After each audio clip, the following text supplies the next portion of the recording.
Assalamualaikum.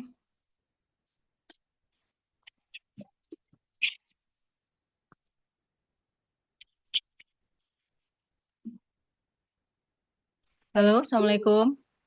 Waalaikumsalam warahmatullahi wabarakatuh. Apa kabar Umahat, sehat? Alhamdulillah. Alhamdulillah. Afwan ya agak telat belakang dulu. Ya, kita mulai aja ya Umahat ya. Sambil menunggu yang lain insya Allah. Bismillahirrahmanirrahim. Assalamualaikum warahmatullahi wabarakatuh. Waalaikumsalam warahmatullahi wabarakatuh. Alhamdulillah. Alhamdulillahilladzi arsala rasulahu bil huda wa dinil haqq liyuzhirahu 'alad dini kullih wa kafa billahi syahida. Asyhadu an la ilaha illallah wa asyhadu anna Muhammadan abduhu wa rasuluh la nabiyya ba'da amma ba'd. Rabbi shrah sadri wa yassir li amri wahlul 'uqdatam min lisani yafqahu qawli. Kita buka kajian kita dengan membaca Ummul Kitab. A'udzubillahi minasyaitonir rajim. Bismillahirrahmanirrahim. Alhamdulillahi rabbil alamin arrahmanir rahim. Maliki yaumiddin. Iyyaka na'budu wa iyyaka nasta'in. Ihdinas siratal mustaqim. Siratal ladzina an'amta 'alaihim ghairil maghdubi 'alaihim waladdallin.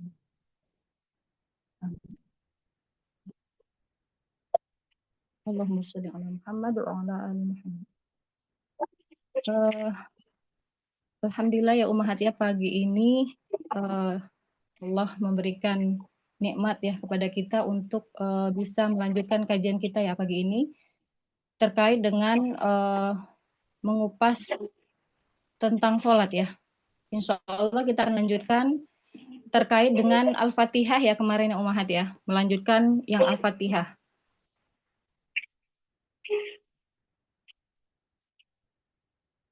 Ya. Al-Fatihah itu kan apa ya? Kalau bisa dikatakan Al-Fatihah itu adalah dialog antara hamba dan Robnya. Nah, di sini nanti kita akan bahas kenapa bisa dikatakan dialog gitu ya. Ada kata kunci di situ, ayat kuncinya gitu ya. Kenapa bisa dikatakan dialog di situ gitu kan. Nah, insya Allah kan kita bahas hari ini. Nah, kemarin itu sempat dibahas sedikit ya Umahat, nama lain dari Al-Fatihah ya. Hari ini kita nggak akan ulang ya. Insya Allah bisa didengarkan di rekaman ya. Nah, kita lihat dari Al-Fatihah itu sendiri, tempat turunnya ya. Kita mulai dari, kita lihat di mana turunnya surah Al-Fatihah. Nah, di sini disebutkan ya. Menurut Ibnu Abbas, Qatadah dan Abu Aliyah, surat Al-Fatihah adalah surat Makkiyah, yaitu diturunkan di Mekah karena sholat itu difardukan di Mekah. Sementara Al-Fatihah adalah salah satu rukun sholat. Nah, ini menurut Ibnu Abbas radhiyallahu anhuma ya. Kemudian keutamaan surah Al-Fatihah kita lihat ya. Pertama itu ada disebutkan surah Al-Fatihah itu surat yang paling agung, melebihi apa yang ada di kitab lain. Makanya kenapa saya pertama kali setiap memulai kajian itu gitu ada yang komen gitu ya.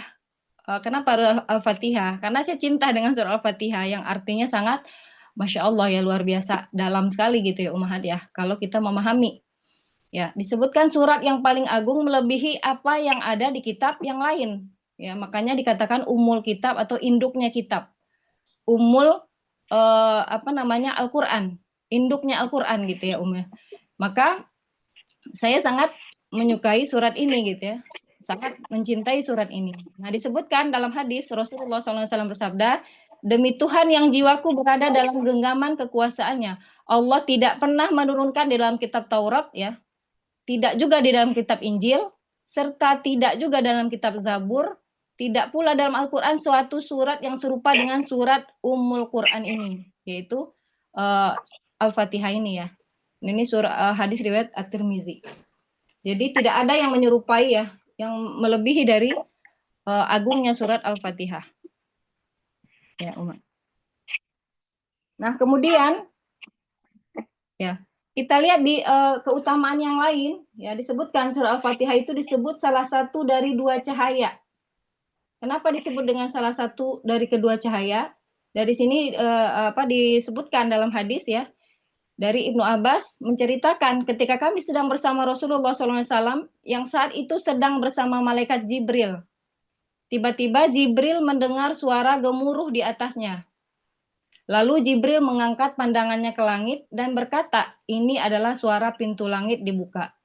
Pintu ini sama sekali belum pernah dibuka. Lalu turunlah seorang malaikat dan langsung datang kepada Nabi Shallallahu Alaihi Wasallam. Kemudian berkata, bergembiralah dengan dua cahaya yang telah diberikan kepadamu. Tiada seorang nabi pun sebelummu yang pernah diberi keduanya, yaitu Fatihatul Kitab ya dan ayat-ayat terakhir dari surat Al-Baqarah. Ini dua cahaya ya ya, yang keutamaannya luar biasa ya. Yang pertama surah Al-Fatihah, yang kedua ayat terakhir di surah Al-Baqarah, yang ayat kedua itu ya, dua ayat yang terakhir ya dari Al-Baqarah.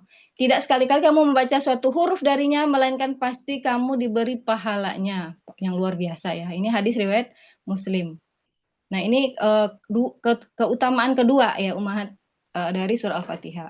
Kemudian yang ketiga disebutkan dialog. Nah ini kenapa saya sebutkan dialog antara Allah dan hambanya. Di sini ada terjadi dialog ya ya. Ketika kita baca Al-Fatihah gitu kan. Dan kalau orang tidak tahu ilmunya, pasti dia akan merasakan ya biasa aja gitu ya, datar gitu ya ya.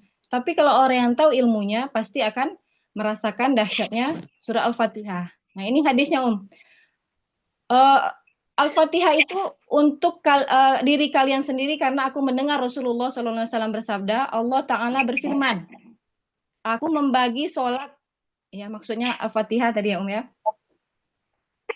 membagi menjadi dua bagian, ya, yaitu antara diriku dan hambaku. Dua bagian dan bagi hambaku apa yang dia minta. Jika hamba mengucapkan Alhamdulillahi Rabbil Alamin gitu ya, maka Allah berfirman, hambaku memujiku.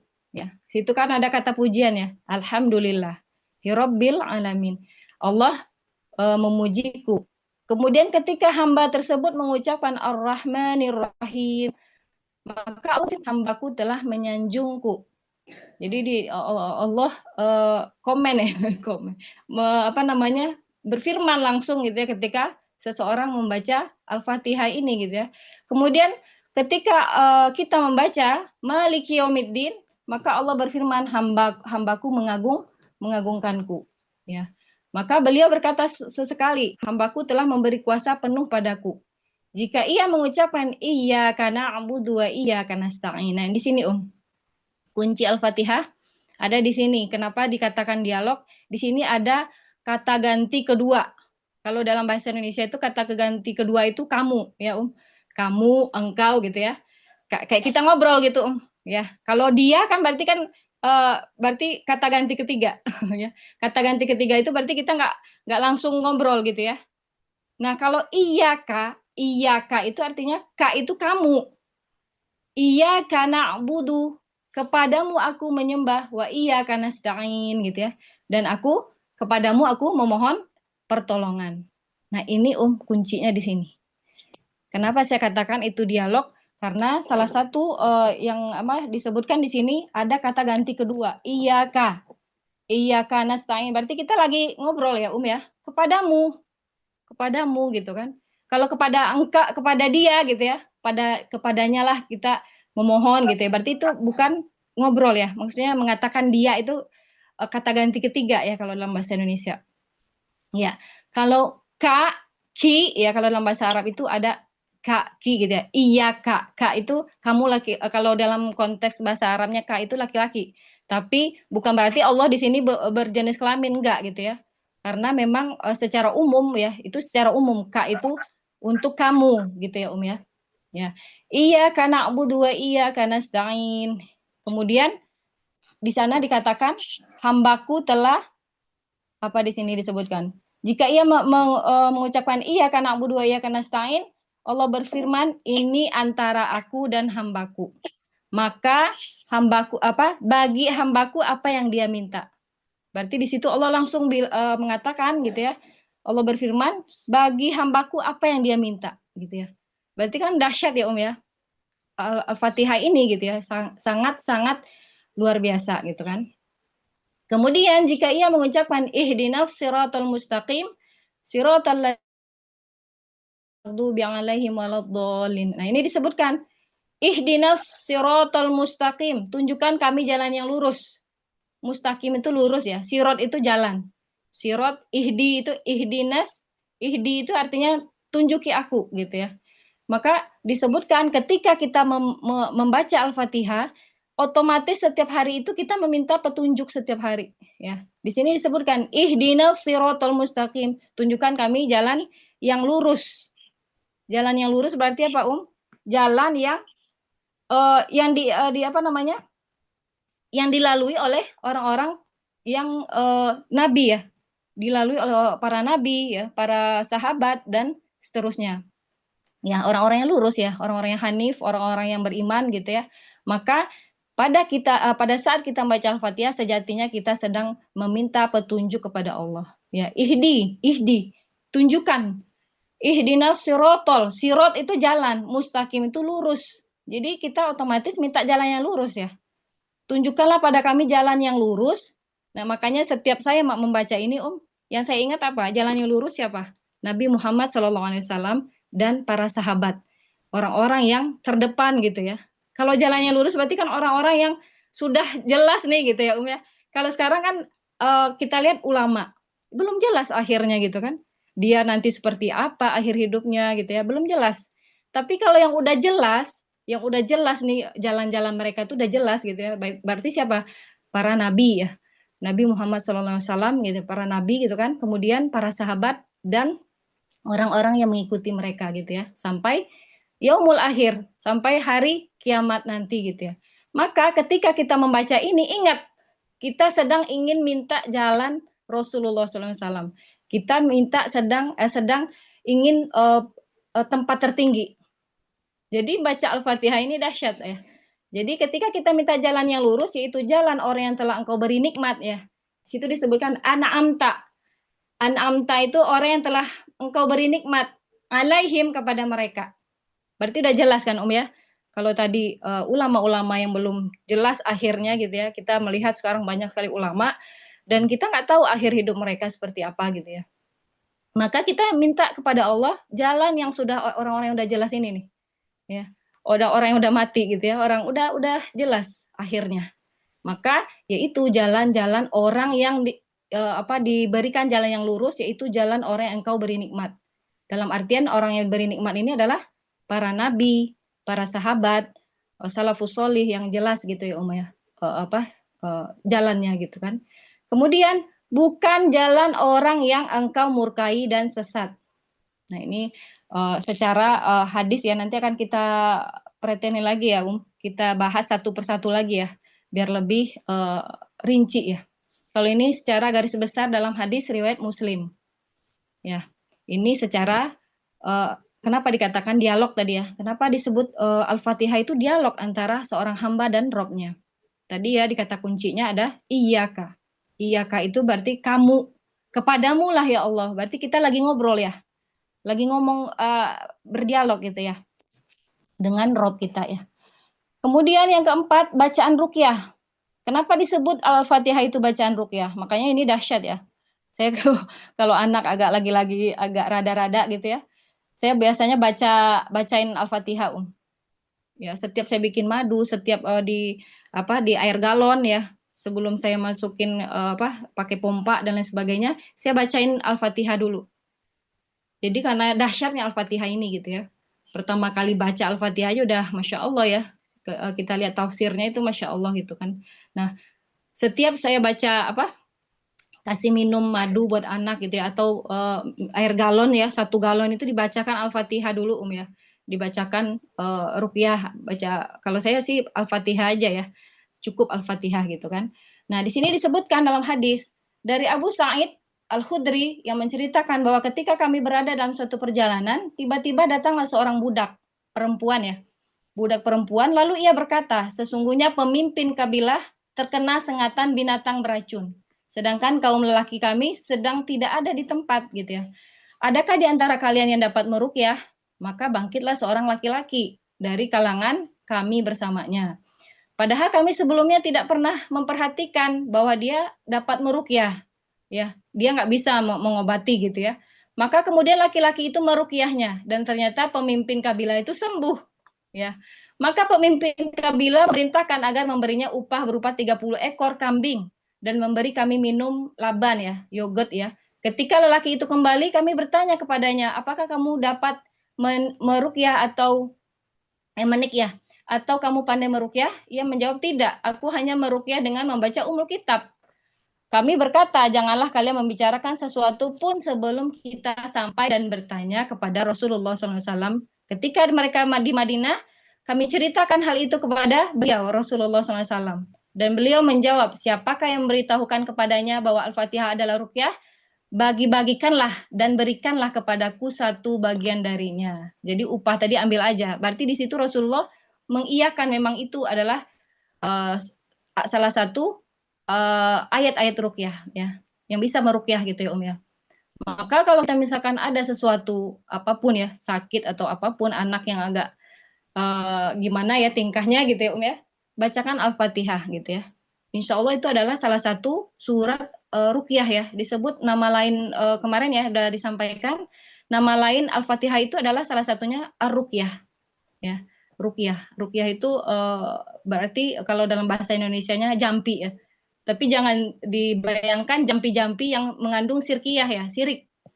Karena memang ruqyah itu yang syar'iyah itu dibolehkan ya untuk mengobati ya.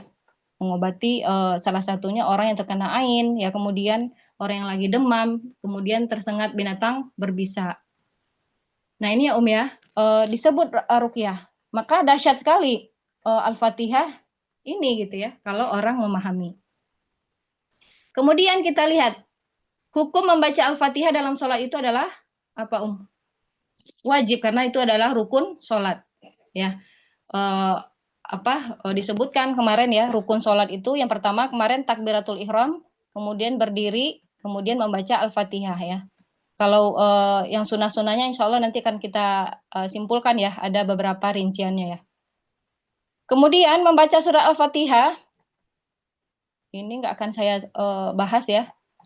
Nanti insya Allah akan saya share atau ini ya PDF yang baru ya ya. Kalau PDF yang di cabang iman itu ya, itu nggak lengkap ya. Kalau ini sudah insya Allah sudah saya lengkapi ya, khusus terkait dengan sholat. Nah, kemudian di sini disebutkan kalau ini sholat berjamaah tidak akan kita bahas juga. Ya, sedikit akan kita bahas tentang ta'awuz ya. Ta'awuz itu a'udzubillahi minasyaitonirrajim. Hukum ta'awuz itu adalah sunnah atau dianjurkan ya, ketika kita membaca sebelum itu membaca ta'awuz ya, sebelum Al-Fatihah kita dianjurkan untuk membaca ta'awuz. A'udzubillahi minasyaitonirrajim. Nah, ini ada hadisnya, Ada dua orang laki-laki bertengkar di hadapan Nabi, ketika itu kami sedang duduk bersamanya. Salah seorang dari kedua laki itu mencaci lawannya seraya marah gitu ya. Sedangkan wajahnya tampak memerah, emosi ya. Maka Nabi bersabda, sesungguhnya aku benar-benar mengetahui suatu kalimat, seandainya dia mau mengucapkannya, niscaya akan lenyaplah emosi yang membakar itu. Yaitu ucapan apa? A'udzubillahi minasyaitonirrajim. Maka para sahabat berkata kepada laki-laki yang emosi tadi gitu ya, tidakkah kamu mendengar apa yang dikatakan oleh Rasulullah SAW? Laki itu menjawab, sesungguhnya aku tidak gila. Ya, ini hadis riwayat Bukhari dan Muslim. Ya, berarti di sini ta'awuz itu luar biasa ya. Ketika kita marah, ketika sedang tiba-tiba ada biasanya kan tiba-tiba ada wacana dalam kepala gitu ya. Bikin cerita sendiri ya. Wih, dia kan begitu gitu ya. Tiba-tiba kan biasanya gitu ya. Pas lagi cuci piring, lagi diem, itu tiba-tiba ada kayak cerita ya. Jadi seton itu bikin cerita sendiri. Itu dia kan begitu gitu ya. Dia kan udah ya, kalau udah mikirin kayak begitu ya, memikirkan manusia gitu kan. Makanya disebutkan kalau mengingat-ingat manusia itu penyakit ya, sedangkan mengingat Allah adalah obatnya. Nah, maka salah satu adalah membaca ta'awuz. A'udzubillahi minasyaitonirrajim. Ya, ya.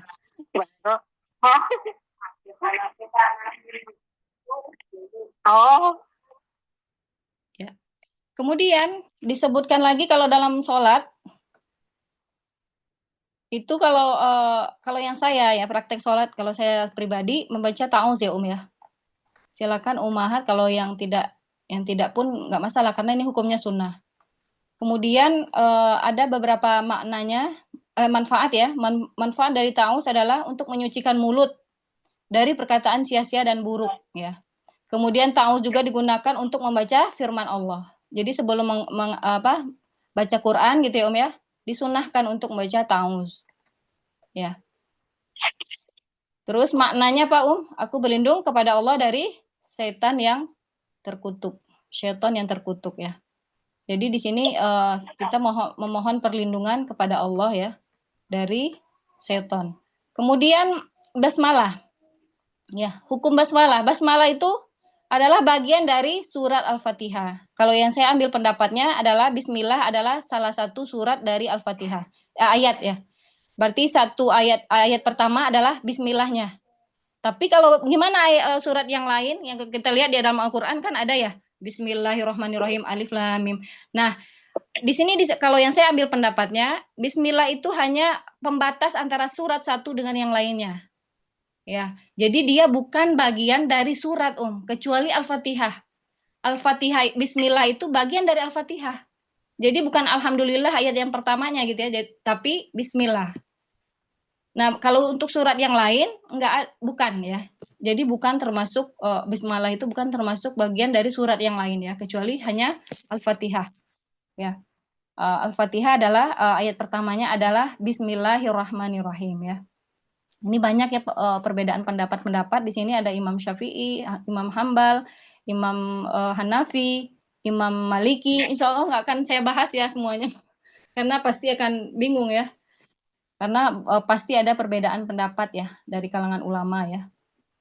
Yang saya ambil dari itu Imam Syafi'i ya mengatakan itu adalah Bismillah itu termasuk bagian dari Al-Fatihah. Jadi dibaca, dijaharkan Kak ketika sholat jahar ya atau dikeraskan gitu ya ya. Nah kemudian ini ada beberapa ya. Kita lihat tafsirnya. Surat Al-Fatihah ayat kedua. Tadi secara garis besar, insya Allah kita akan kupas satu persatu ya. Ayat yang kedua. Alhamdulillahirabbil alamin. Apa artinya Alhamdulillah, segala puji bagi Allah, Rabbul alamin, Rabbil alamin ya. Karena ada alhamdulillah, jadi sini Rabbil alamin. Rabbil alamin adalah Tuhan, Rabbu, Tuhan, al-alamin, alam, semesta alam. Jadi segala puji bagi Allah, Tuhan semesta alam. Jadi ketika kita baca alhamdulillah, kita lagi memuji Allah gitu ya. Nah, alif dan lam pada alhamdulillah ditujukan untuk mencakup segala jenis ragam pujian. Segala jenis ragam pujian, Jadi al itu kata alif lam itu dalam bahasa Arab menunjukkan itu jelas gitu ya. Sesuatu yang udah jelas. Jadi mencakup segala jenis ragam pujian kepada Allah. Maka disebutkan oleh Ibnu Abbas ya, mengatakan segala puji bagi Allah merupakan kalimat yang diucapkan oleh semua orang yang bersyukur gitu ya. Kemudian Al-Qurtubi menyimpulkan dalil yang menyatakan kebenaran orang yang mengatakan bahwa kalimat alhamdulillah adalah ucapan syukur, dia menyatakan ini terhadap Ibnu Jarir. Jadi ini bentuk pujian ya. Pujian atau kalimat syukur ya. Syukur kepada Allah. Ya, bentuk syukur dalam lisan ya. Yaitu mengucapkan alhamdulillah. Ya. Kemudian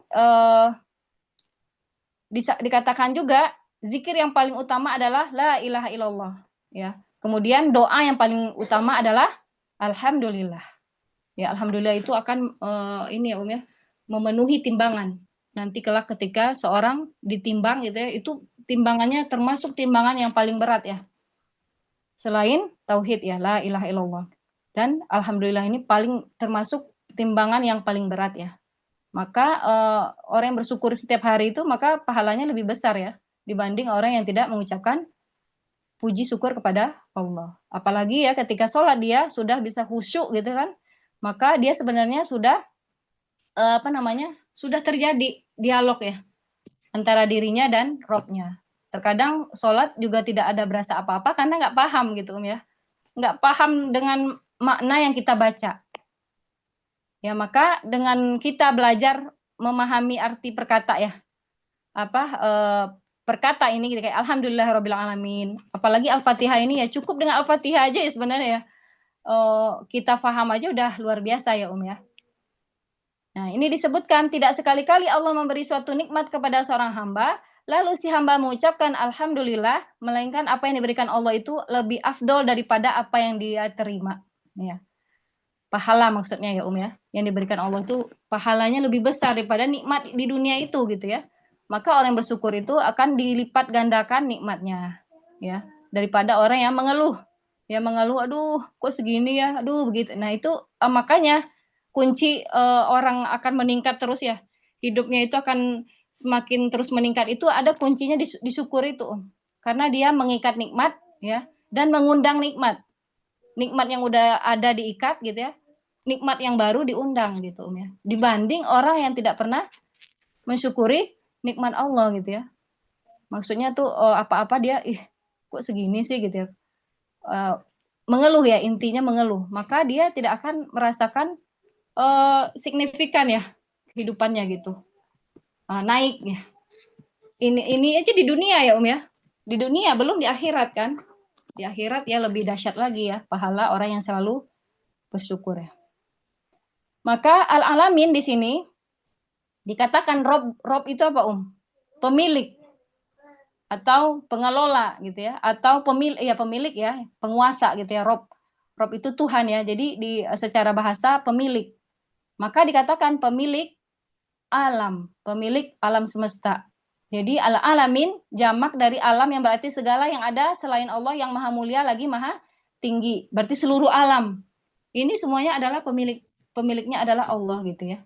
Maka makna dari alhamdulillah, segala puji bagi Allah Tuhan semesta alam itu juga mengandung makna yang luar biasa ya. Dan itu dikatakan ketika kita baca itu Allah berkata apa tadi Hambaku memujiku.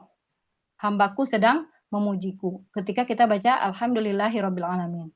Kemudian di ayat berikutnya kita baca Ar-Rahmanir-Rahim gitu ya. Maka apa tadi Allah berkata apa? Hambaku sedang menyanjungku. Menyanjungku, bukan menyanjungku ya. Apa namanya? Ya menyanjung ya tadi ya. Disebutkan di sini Ar-Rahmanir-Rahim.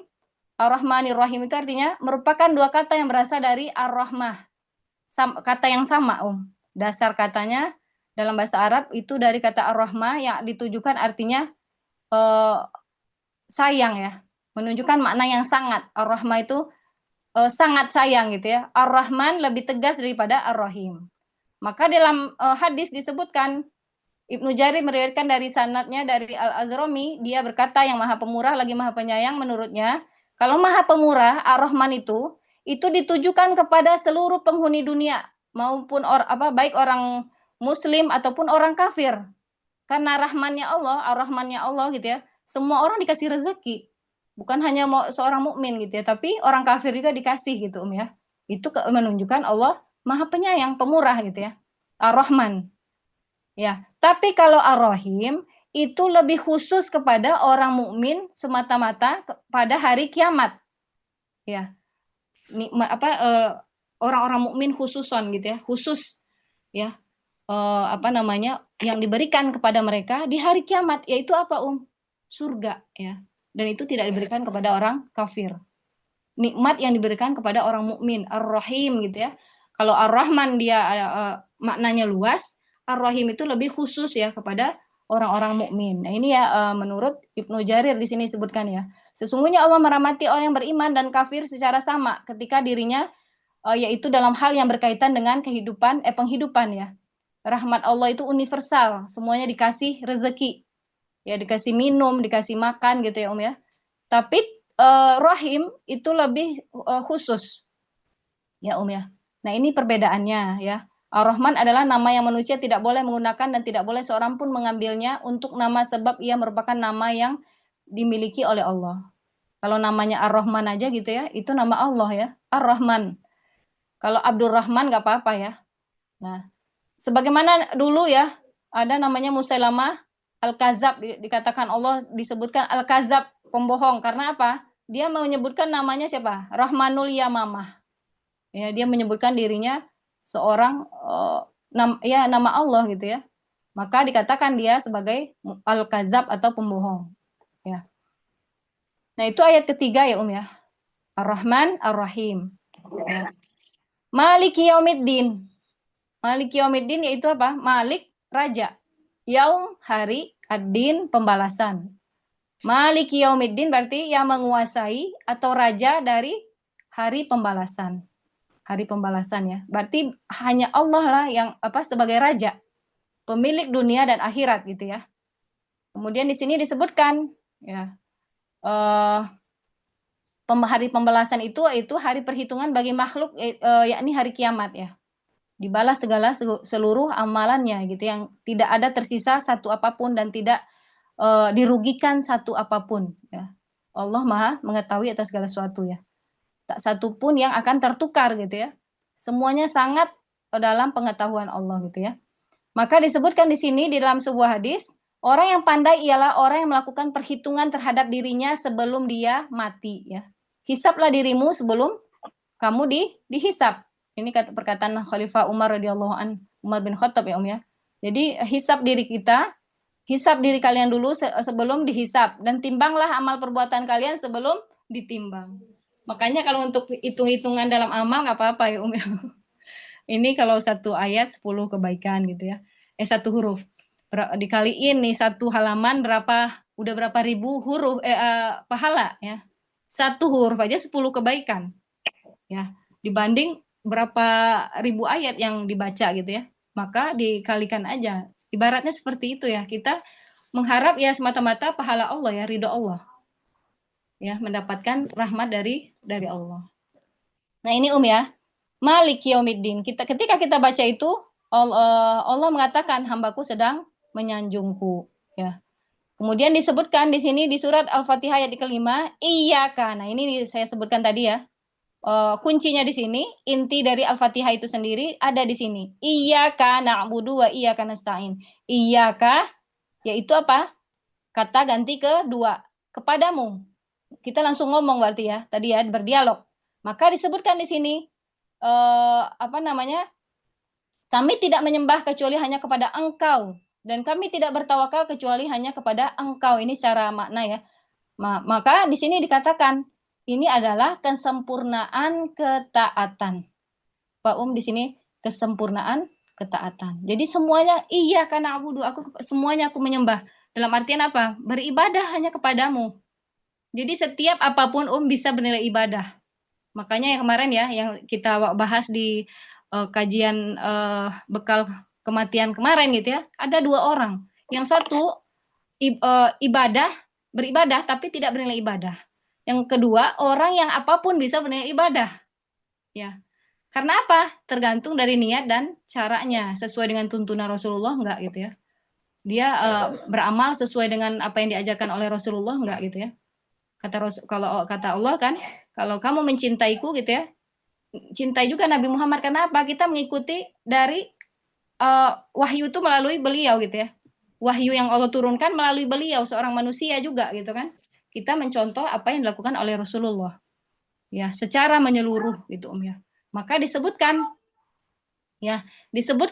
orang yang beribadah ya, bukan hanya dari ibadah ritual aja sebenarnya. Maksudnya ibadah mahdhah, salat, kemudian baca Quran. Semua yang dia lakukan karena Allah ya, selama itu adalah yang bermanfaat buat dirinya dunia dan akhirat, itu bernilai ibadah. Nah, itu berarti di sini kuncinya ada di ayat kelima ini. Iyyaka na'budu wa iyyaka nasta'in. Iyyaka hanya kepadamu aku menyembah, beribadah gitu ya. Wa iyyaka dan hanya juga kepadamu nasta'in. Nasta'in itu minta tolong ya Bismillah wa bihi nasta'in gitu ya. Wa bihi nasta'in berarti kita minta tolong hanya kepada Allah. Nasta'in minta tolong. Di sini minta tolong gitu ya. Jadi nikmat ya. Ketika sholat tahu maknanya Ya, setidaknya Al-Fatihah ini dulu ya. Udah paham secara secara per ayat gitu ya. Itu akan lebih mudah ya. Meskipun kadang ada orang yang paham juga ya. Termasuk saya pribadi kadang udah paham juga kadang misalkan nih. Tapi menjiwainya susah kalau lagi banyak kerjaan misalkan ya. Karena memang manusia ya ya, manusiawi dan kita Allah melihat ikhtiar. Balik lagi, Allah melihat ikhtiar ketika kita berusaha untuk khusyuk gitu ya. Nah ini ya. Agama secara keseluruhan berpangkal dari kedua makna ini. Sebagaimana dikatakan oleh ulama salaf bahwa Al-Fatihah merupakan rahasia Al-Quran. Sedangkan rahasia Al-Fatihah ada di kalimat ini. Iyyaka na'budu wa iyyaka nasta'in. Tadi karena apa? Karena ini bentuk kita, bentuk ketaatan sempurna. Dalam artian kita lagi ngobrol sama Allah gitu ya. Iyyaka, padamu gitu ya. Ya itu kan insya Allah udah paham ya ya. Iyyaka itu menunjukkan kita sedang ngomong gitu ya. Ngobrol, berdialog. Karena kak ada menunjukkan kak, engkau. Ya, kemudian lafaz iyyaka na'budu ya menunjukkan mana berlepas diri dari segala kemusyrikan. Berarti kita nggak syirik, hanya Allah gitu satu-satunya. Makanya tauhid yang luar biasa itu timbangannya luar biasa karena dalam diri hatinya untuk Allah, hanya Allah, karena Allah, apa-apa Allah. Semua Allah gitu ya. Nah, ini berarti tauhid itu, Om. Apa-apa Allah, karena Allah, semua Allah, untuk Allah dah gitu ya. Hidup ini dah gitu ya. Ya, apapun ujian itu nggak kalau kita lebih cinta daripada Allah kepada Allah ya, ujian itu merasa lebih nggak ada apa-apanya. Kenapa? Karena kecintaan kita lebih besar daripada ujian yang Allah berikan gitu ya. Coba kalau misalkan kita lebih cinta kepada dunia gitu ya, pasti akan menderita pasti ya. Tapi kalau Allah satu-satunya gitu ya, apapun itu ya dijalani ya dalam artian aku cintaku hanya untuk Allah gitu ya. Apa-apa untuk Allah gitu ya. Nah, ini di sini tauhid ya, namanya ya. Apa? Sama Abang ya, sama Abang. Kemudian di sini pembicaraan berubah dari bentuk goibah kepada bentuk muwajahah. Nah, ini makanya disebutkan dari bentuk goibah. Goibah itu dia yang nggak jelas ya. Goibah, goib, yang nggak ada orangnya gitu ya. Maka ini berubah jadi bentuk muwajahah, menjadi lawan bicara kita. Ganti orang kedua tadi ya, berkomunikasi langsung. Itu namanya muwajahah ya kalau dalam bahasa Arab. Jadi kita makanya di sini ihsan ya kalau kita bahas pembahasan iman dan cabang-cabangnya yang masalah ihsan ya ya. Ada Islam, iman, ihsan. Ihsan itu kalau beribadah tuh seolah-olah kita melihat Allah gitu ya. Kalau nggak bisa Allah yang melihat kita gitu ya. Itu udah tingkat tinggi kalau udah bisa kayak gitu ya. Dalam artian di sini kita udah ngobrol berkomunikasi dengan Allah langsung. Ungkapan ini lebih sesuai mengingat kedudukan dalam keadaan memuji Allah tadi. Maka seakan-akan orang itu mendekat dan hadir di hadapan Allah. Nah ini ya ya. Kemudian na'bud iyyaka nasta'in, aku memohon pertolongan. Nggak ada tempat kita memohon pertolongan kecuali hanya Allah. Nggak ada lagi. Berarti ini apa Tawakal ya. Tawakal yang penuh. Nah, ketika kita dalam sholat udah khusyuk, nah insya Allah ya, itu kunci dari kehidupan sebenarnya ya. Sholat khusyuk itu mengantarkan pada seluruh kebaikan ya. Tapi memang itu nggak mudah ya. Harus ada beberapa yang harus disiapkan ya ya. Itu mudah-mudahan sih hari ini bisa dibahas ya. Tapi kayaknya nggak cukup ya waktunya. Nah, kemudian Allah berfirman. Ini hadis yang tadi secara umum nggak kita bahas lagi ya. Ayat yang ke-6 dan ke-7 ya. Ihdinas siratal mustaqim ayat ke-6 ya. Tunjuki kami jalan yang lurus. Ihdi tadi apa Tunjuki. Ihdina na itu kami. Ihdinas sirat jalan mustaqim lurus. Jadi setelah menyampaikan pujian kepada yang diminta yang maha suci, lagi maha tinggi, maka layaklah untuk mengikutinya dengan permintaan sebagaimana yang dikatakan Allah ya. Setengahnya untuk hambaku dan untuk hambaku apa yang dia minta. Berarti apa Pada saat kita minta itu ya, menyebutkan ayat ini, Allah memberikan apa yang kita minta gitu ya. Mau minta apa kata Allah gitu ya. Ibaratnya seperti itu seolah-olah kayak gitu ya ya. Mau minta apa gitu ya. Terserah, silahkan gitu ya. Maka ayat ini mengandung dalil yang menganjurkan bertawasul dengan sifat-sifat yang tinggi dan amal soleh. Ya, amal soleh kita ya. Kita boleh bertawasul dengan amal soleh dan boleh bertawasul dengan sifat-sifat nama Allah ya. Misalkan ya Hayyu, ya Allah yang maha hidup gitu ya. hidupkan aku dengan penuh dengan keberkahan gitu ya. Atau ya Rozak, berikan aku rezeki. Nah, itu namanya bertawasul ya dengan Asmaul Husna, sifat-sifat Allah gitu ya, ya. Atau dengan amal soleh, ya Allah, dulu aku pernah berbakti sama orang tua gitu ya. Dan itu benar-benar ikhlas karenamu ya Allah gitu ya. Pada hari ini aku butuh bantuanmu ya Allah. Nah, itu namanya bertawasul, Bertawasul dengan amal soleh kita. Ya. Kalau nyebut-nyebut amal kita di hadapan manusia kan nggak boleh ya. Tapi di hadapan Allah itu boleh ya, bertawasul ya namanya ya. Jadi kayak ya Allah, dulu aku telah bersedekah untuk ini gitu, anak yatim ini ya Allah, maka pada hari ini aku butuh bantuanmu. Nah, maka Allah akan mudah ya, lebih mudah dikabulkan doa-doa di situ gitu ya. Karena bertawasul ya. Nah, ini salah satu yang diperbolehkan ya dalam bertawasul. Bertawasul itu artinya ini menjadikan tawasul itu sarana ya. Sarana itu ininya bukan fasilitas ya. Dia sarana untuk meminta kepada Allah ya. Apa bahasanya tepatnya ya. Nah, ini tawasul ya, disebutkan tawasul. Maka di sini disebutkan setelah ia mengaturkan berbagai amal solih di hadapan Allah, lalu dia mengaturkan permohonan dan kebutuhannya, maka dia menunjukkan diri dan saudara-saudaranya beriman kepada jalan yang lurus berupa dinul Islam. Ya, maksudnya ini orang tadi ya. Maka jalan ini merupakan jalan terdekat untuk mencapai perkara yang dicintai dan diridhoi Allah. Ya, apabila seorang muslim menggali ayat Al-Qur'an, maka ia akan melihat seluruh ayat doa pasti didahului oleh tawasul kepada Allah. Apa contohnya? Doa Nabi Yunus ya.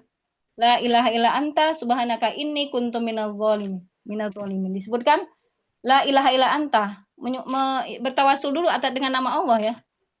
La ilaha illa anta, tiada Tuhan melainkan engkau gitu ya. Kita bertawasul dengan nama Allah. Apalagi Robbana ya. Robbana itu kan Tuhan kami ya. Berarti menyebut ya, bertawasul dengan nama Allah gitu ya. Kemudian ya mukallibal qulub gitu ya. Itu kan bertawasul dengan nama-nama Allah yang membolak-balikan hati. Wahai zat yang membolak-balikan hati gitu ya. Nah, itu namanya menyebutkan nama-nama Allah ya, atau sifat-sifat Allah. Nah, ini ya ya. Kemudian di sini disebutkan siratal ladzina an'amta 'alaihim ghairil maghdubi 'alaihim waladdallin. Di sini disebutkan siratal ladzi, tadi ya udah saya sampaikan secara umum tadi ya. Siratal ladzina an'amta berarti apa jalan orang-orang yang, alladzina itu orang-orang ya. Sirat jalan, siratal ladzina an'amta, alladzi orang-orang yang an'amta yang engkau berikan nikmat. An'am nikmat, tak itu engkau gitu ya. Alaihim kepada mereka. Siapa mereka itu? Pertanyaannya. Siapa mereka yang telah engkau berikan nikmat itu? Yaitu jalan-jalan orang yang sudah jelas kedudukannya di akhirat. Siapa mereka Mereka adalah para nabi, para rasul, orang-orang solihin, ya. Kemudian orang-orang siddiqin gitu ya, orang-orang syuhada, para syuhada. Ya, ini adalah golongannya. Kita minta golongan ini nih, Ini kan dahsyat banget permintaan kita ya. Orang-orang apa, Orang-orang para nabi, malaikat ya, para malaikat, para nabi, siddiqin, sidik jujur. Jujur dalam beriman, jujur dalam perbuatan, jujur dalam lisan gitu ya. Jujur dalam apapun gitu ya. Nggak ada sedikit pun dia ada dusta gitu ya. Nah, ini orang-orang termasuk dalam golongan tinggi ini ya. Kemudian orang-orang mati syahid dengan izin Allah. Jadi kita minta jalan orang ini maksudnya dari tafsir Ibnu Katsir disebutkan seperti itu. Nikmat yang kita minta itu ketika kita baca Al-Fatihah itu, kita minta kedudukan orang-orang yang sudah jelas ini. Ya, nabi, siddiqin, orang-orang mati syahid, orang-orang solihin, siddiqin ya, orang-orang jujur ya. Dalam jujurnya bukan dalam artian ini ya, bukan jujur berkata aja, tapi jujur secara iman. Nggak ada kaleng-kaleng gitu maksudnya. Di mulut ya iya kayak aku beriman gitu ya, tapi sebenarnya enggak kata Allah. Nah, ini berarti kan enggak sinkron ya antara hati dan lisan. Kalau siddiqin ini benar-benar jujur secara akidah. Akidahnya jujur kepada Allah gitu ya. Dia tidak kepada takdir dia tidak marah ya. Karena kalau marah kepada takdir berarti tidak menyukai perbuatan Allah gitu ya. Makanya dia disebut orang-orang siddiq, jujur. Nah, bukan jalan orang yang sesat. Ghoiru itu kan artinya bukan ya. Ghoiru muakkad, bukan muakkad gitu ya. Kalau ghoiril maghdub, ghoir bukan al maghdub, orang-orang yang Allah marah ya pada mereka atau Allah murkai. Siapa orang-orang yang Allah murkai di sini? Dalam tafsir disebutkan mereka orang-orang Yahudi. Ya. Maghdub ya, orang maghdub, orang-orang yang dimurkai adalah orang-orang Yahudi. Dolin ya, dan juga orang-orang dolin itu artinya apa orang-orang yang sesat. Siapa orang yang sesat Orang sesat adalah orang Nasrani ya, Nasrani. Jadi orang-orang ini ahli kitab dulu gitu ya, ketika Rasulullah hadir membawa Islam mereka nggak terima. Nah ini mereka adalah orang-orang yang ini maghdub dan ad-dolin ya, orang-orang yang Allah murkai dan orang-orang yang sesat ya. Maka disebutkan di sini orang-orang yang Yahudi dan Nasrani. Kenapa dikatakan sesat orang Yahudi? Yahudi ini dimurkai karena dia sudah mengetahui kebenaran, tapi namun berpindah darinya dalam hal ini adalah maksudnya dia mengetahui kebenaran tapi tidak diamalkan. Ini orang Yahudi. Kalau orang-orang yang sesat berarti mereka emang tidak tahu ya, disebutkan di dalam tafsir ya. Tidak memiliki pengetahuan dan mengandung kesesatan. Sesat, dia beramal aja gitu ya, tapi nggak tahu. Itu orang-orang Nasrani. Nah, itu dalam tafsir Ibnu Katsir ya ya. Kemudian orang yang beriman mencakup pengetahuan akan kebenaran dan pengamalannya, yaitu kaum Yahudi tidak memiliki amal, sedangkan kaum Nasrani tidak memiliki pengetahuan. Tadi ya, makanya sesat.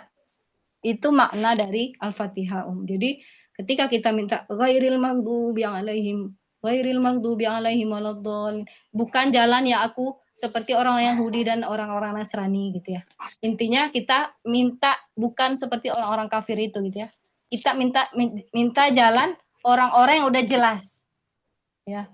Kalau sekarang kita masih bergantung hanya kepada pandangan ustadz misalkan ya, bisa jadi suatu saat berubah. Ya. Karena apa bisa aja berubah manusia ini ya. Contohnya kita sendiri ya. Dulu pandangan kita seperti ini, tiba-tiba oh ya kita lihat ada pendapat yang lain nih, berubah pendapat ya. Itu alami ya, terjadi oleh seluruh manusia, bisa aja gitu ya. Maka kita minta jalan-jalan orang yang sudah jelas, yaitu para nabi, para orang-orang solih, orang-orang yang jujur, dan orang-orang yang syahid ya, syuhada, orang-orang yang mati syahid ya.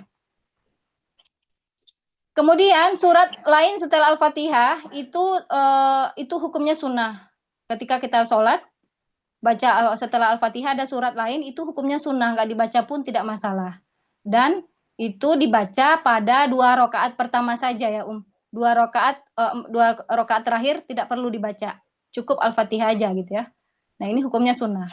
Kemudian ruku dengan tumak ninah. Kenapa ruku dengan tumak ninah? Kemarin ada 4 ya yang saya sebutkan Tumak ninah itu ada di 4 gerakan. Ruku, itidal ya. Itidal atau bangkit dari ruku itu dengan tumak ninah, sujud dan duduk di antara 2 sujud itu dengan tumak ninah. Tumak ninah itu apa Tenang sejenak selama membaca Subhanallahirabbil azim. Sekitar 2 detik atau 3 detik. Kita diam dulu sejenak gitu, jangan langsung gitu ya. Maksudnya seperti itu. Jadi di 4 gerakan ini itu tumak ninah itu rukun sholat. Kenapa disebut ruku dengan tumak ninah dulu waktu SD ya? Berdiri tegak dengan tumak ninah. Nah, tumak ninah itu adalah rukun sholat. Ya, maka disebutkan dalam hadis Rasulullah SAW bersabda, ya, orang yang buruk disebutkan sini, sabda Nabi SAW kepada orang yang buruk sholatnya, kemudian rukulah hingga kamu merasa tenang dalam rukukmu. Ini nasihat Rasulullah kepada orang yang tergesa-gesa waktu itu gitu ya. Ini hadis riwayat Bukhari dan Muslim. Merasa tenang berarti tumak ninah ya. Tumak ninah. Dan hukum ruku ini adalah rukun ya, termasuk rukun sholat. Wajib. Ya, kemudian iktidal. I'tidal itu apa, Bangkit dari sujud. Ya, bangkit dari sujud hukumnya juga dengan tumak ninah. Ya, kita dengan tumak ninah, hukumnya wajib. Ya. Kemudian ya imam kalau ketika kita sholat jamaah, imam cukup baca sami Allahu liman hamidah, dah cukup itu gitu ya. Itu wajib ya. Dan makmum boleh membaca doa-doa i'tidal. Nanti insya Allah doa-doa akan kita lanjutkan nanti ya. Kita sampaikan nanti ya. Kemudian sujud dengan tumak ninah. Sujud dengan tumak ninah ini artinya apa, Ketika sujud, kita juga dengan tumak ninah. Cukup kalau yang wajibnya baca subhana rabbiyal a'la aja. Tadi ruku subhana rabbiyal azim itu wajib. Kalau baca 3 itu juga yang 3 kali kita baca jadi hukumnya sunnah. Jadi dapat sunnahnya. Tapi kalau 1 kali nggak masalah. Ya ya. Kemudian duduk di antara 2 sujud juga dengan tumak ninah. Di sini nggak saya tulis ya nanti ya. Kemudian di sini dikatakan hadisnya ini saya sampaikan di sini ya. Nanti mungkin bisa dibaca. Ya. Nah, duduknya seperti apa, Duduknya seperti Nabi Sallallahu Alaihi Wasallam jika duduk dalam sholat di 2 rakaat pertama, beliau duduk di atas kaki kirinya dan menegakkan kaki kanan. Jika beliau duduk di rakaat terakhir, beliau mengeluarkan kaki kirinya dan menegakkan kaki kanan. Ini duduk tasyahud ya. Duduk tasyahud dan duduk di antara 2 sujud juga pakai seperti itu ya. Ya, ini hukumnya Imam Syafi'i duduk istikharah sebelum berdiri dari sujud hukumnya sunnah. Kalau menurut Imam Syafi'i. Ya. Kalau yang lain menganggap itu wajib. Ya. Kemudian tasyahud akhir. Tasyahud akhir itu hukumnya wajib. Ya. Sementara tasyahud awal hukumnya sunnah menurut mayoritas ulama. Sementara kalau Imam Hambal mengatakan tasyahud awal itu wajib. Ya. Yang menurut mayoritas ulama yang wajib itu adalah tasyahud akhir ya, hukumnya wajib. Membaca selawat yang saya ambil pendapatnya hukumnya juga wajib ya. Membaca selawat yang terakhir ya, ketika tasyahud akhir ya ya, itu bacanya nanti insya Allah akan kita bahas ya. Nah itu wajib. Kemudian salam itu yang salam pertama ke kanan itu wajib, ke kiri sunnah. Nah itu yang saya ambil pendapatnya menurut Imam Syafi'i seperti itu ya. Sementara yang imam yang lain mengatakan dua-duanya wajib, ada yang mengatakan dua-duanya wajib ya. Kemudian kalau yang saya ambil pendapatnya yang pertama hukum yang melihat ke kanan itu wajib, ke kiri adalah hukumnya sunnah menurut Imam Syafi'i ya. Kemudian tertib ini adalah melaksanakan rukun sholat dengan berurutan. Berarti dalam artian apa? Sholatlah kalian sebagaimana kalian melihat aku sholat. Ini menurut hadis riwayat Bukhari ya, nomor 631. Ini Rasulullah ya bersabda, sholatlah kalian sebagaimana kalian melihat aku sholat. Berarti ya tertib. Sesuai dengan apa yang Rasulullah lakukan ya. Mulai dari takbiratul ihram, kemudian sampai salam ya. Ya ini sampai sini ya. Terkait dengan sholat ya. Nah kemudian tadi tumak ninah ya, diam sejenak selama 2 atau 3 detik ya, yaitu 1 kali tasbih. Ya, Rasulullah mengatakan ketika melihat orang yang tergesa-gesa, Rasulullah menyuruh ulangilah sholatmu karena sesungguhnya engkau tidak sholat. Maka Rasulullah mengajarkan kepada orang tersebut itu ya, jika engkau hendak sholat maka bertakbirlah. Kemudianlah bacalah ayat Al-Quran yang mudah bagimu, lalu rukuklah dan serta tumak ninah ketika ruku. Lalu bangkitlah dan beriktidallah sambil berdiri, kemudian sujudlah dengan disertai tumak ninah. Kemudian bangkitlah dari dari sujud ya, yaitu duduk di antara 2 sujud sambil tumak ninah. Ada di 4 gerakan tadi ya ya. Kita tumak ninah. Ya, ini rukun sholat. Rukun sholat ya ya tadi ya. Mulai dari gerakan pertama hingga salam. Tertib ya. Kemudian syarat sah sholat ada 5. Yang pertama menyucikan anggota badan dari hadas. Harus bersih dari najis dan hadas. Makanya berwudu ya. Berwudu yang benar, sempurna. Kalau tidak sempurna, sholatnya nggak sah. Karena syarat sah sholat adalah berwudu. Kemudian menutup aurat ya dengan pakaian suci, yaitu dengan sempurna ya. Tidak ketat, tidak transparan ya. Kemudian berdiri di tempat yang suci. Yang ketiga, tempat sholat kita tidak boleh kotor gitu ya. Kemudian pas sholat kecium bau dan lain sebagainya ya. Itu membuat sholat kita nggak khusyuk. Kemudian yang keempat, mengetahui masuknya waktu sholat. Pasti ya, dengan ditandai dengan azan. Kalau sekarang udah ada ya, di HP juga udah tahu ya. Pas nggak ada azan pun di tempat tersebut gitu ya, kita bisa melihat masuknya waktu sholat. Ya, mengetahui ya, masuknya waktu sholat. Kemudian yang kelima, menghadap kiblat. Nah ini ya, boleh gugur dalam kedua keadaan. Nggak boleh nggak menghadap kiblat, boleh dalam dua keadaan. Yang pertama, sholat khauf, ketika sangat takut ya, perang, dalam perang misalkan itu sholat khauf, itu boleh kemana aja kita menghadap ya, gantian sholatnya dengan pasukan yang lain misalkan ya, orang namanya sholat khauf ya ya, itu sholatnya bisa jalan gitu ya, itu beda dengan sholat yang lain gitu ya, maksudnya tuh dalam kondisi darurat ya, takut, makanya disebut khauf, sholat khauf, takut. Kemudian dalam sholat sunnah ketika safar di kendaraan. Kalau misalkan harus sholat wajib di kendaraan karena nggak bisa lagi yang misalkan sangat jauh, maka diperbolehkan dalam kendaraan sholat wajib. Tapi sebenarnya hukum asalnya yang diperbolehkan itu hanya sholat sunnah ya, ketika safar itu ya ya. Ini syarat sah. Tadi rukun sholat udah ya ya. Kemudian syarat sah ada 5. Ya, bisa dibaca nanti ya. Kemudian waktu terlarang sholat. Nah ini nggak boleh sholat di 3 waktu ini. Yang pertama apa Ketika matahari terbit, benar-benar pas lagi terbit ya, itu kita nggak boleh sholat dulu hingga dia harus meninggi dulu, yaitu sholat syuruk ya. Sekitar 15 menit pas waktu matahari terbit ya, itu namanya nanti ada sholat syuruk ya. Isyrok, sholat isyrok itu ya ya, pas waktu syuruk ya. Itu sekitar 15 menit sama abang lulusnya. Kemudian yang kedua, waktu matahari pas di atas kepala yaitu 10 menit sebelum zuhur. Ya, waktu matahari di atas kepala yaitu 10 menit sebelum zuhur itu nggak boleh sholat. 10 menit sebelum zuhur. Yang ketiga, matahari tenggelam yaitu ketika sudah mulai menguning hingga gelap. Ya waktu habis asar ya ya, yang apa? Sebelum maghrib ya. Waktu-waktu mepet itu ya.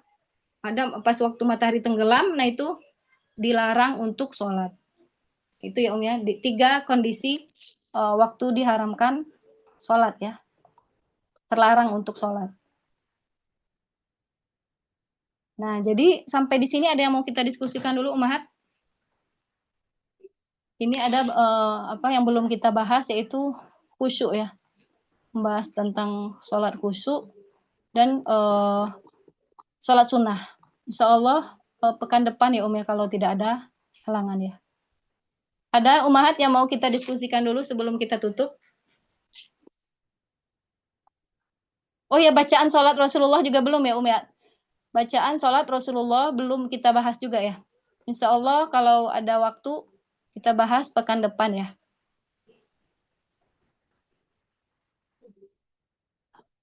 Ada Umahat yang mau kita diskusikan dulu?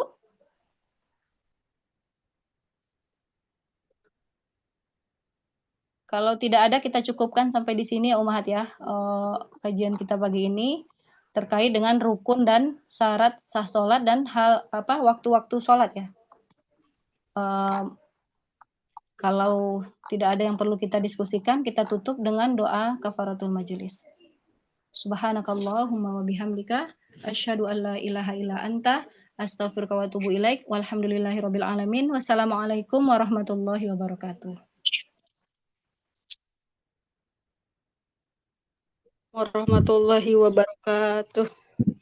Maaf lahir batin ya Umahat. Assalamualaikum. Waalaikumsalam warahmatullahi wabarakatuh.